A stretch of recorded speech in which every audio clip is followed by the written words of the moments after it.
Hello and welcome to Mind Your Business. I'm Stephen Meadows. Today's hidden gem, I want to talk about working with friends and family because I know how exciting it is and how much we all love it. Yeah, right.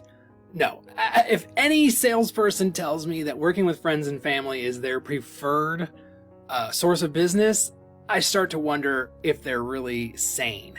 So I'm not saying don't do it. Don't do it. No, I'm kidding. Friends and family can be a great source of business. However, you have to know how to set boundaries and you have to know how to navigate the potential landmines that come along with working with that group of people. Personally, I would rather have my friends and family be a referral source for me instead of an actual source of business. And let me explain. So, when you're working with a customer that you don't know, you have sort of that wall of professionalism that naturally exists. It's sort of a barrier that happens where you're the professional, they're the customer, and there's sort of an understanding of some boundaries. But when you're working with friends and family, that doesn't really exist. It's hard for them to see you in another light. It's hard for them to look at you in the professional perspective that sometimes is necessary to have difficult conversations, to make sure that boundaries are respected. And what I mean by respected boundaries is pretty simple. Do they feel like they can call you at all times of the day and night and get immediate responses when that's not generally how you do business? Or bug you during personal time? Or, come at you with a business question during a barbecue or a family gathering or whatever. Now, if you're like me, I don't really mind. It doesn't bother me a ton. Where I run into problems occasionally is in the financial side of the transaction.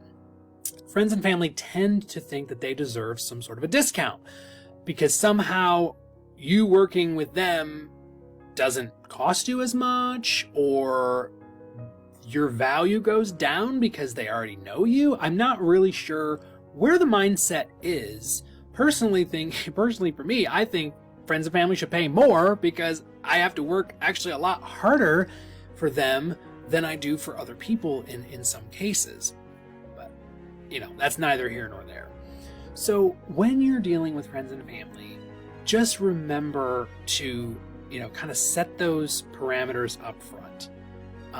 If the money situation comes up, you need to be able to defend your value. Let's say one of them worked at a restaurant or owned a restaurant, whatever. Owner, that's a much better analogy. They own a restaurant. Are they cool if you come in and demand 50% off of every meal that you eat there? I mean, maybe once in a while they'll give you a little discount just because you're a friend.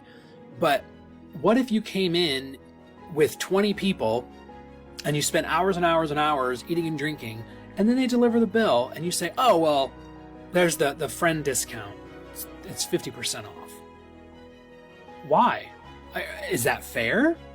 You certainly didn't agree to it up front. So you have to kind of think of things in those terms. What about this relationship entitles you or them to a discount in your value? Because that's essentially what it is. It's not a discount of your service. It's a discount of your actual value to the transaction. Your level of work has not changed. Your level of commitment has not changed. Your liability, the taxes you pay, everything, your expenses have not changed. So why should there be a discount of the fee? It's a hard conversation to have. And this might sound harsh, but a good friend wouldn't ask.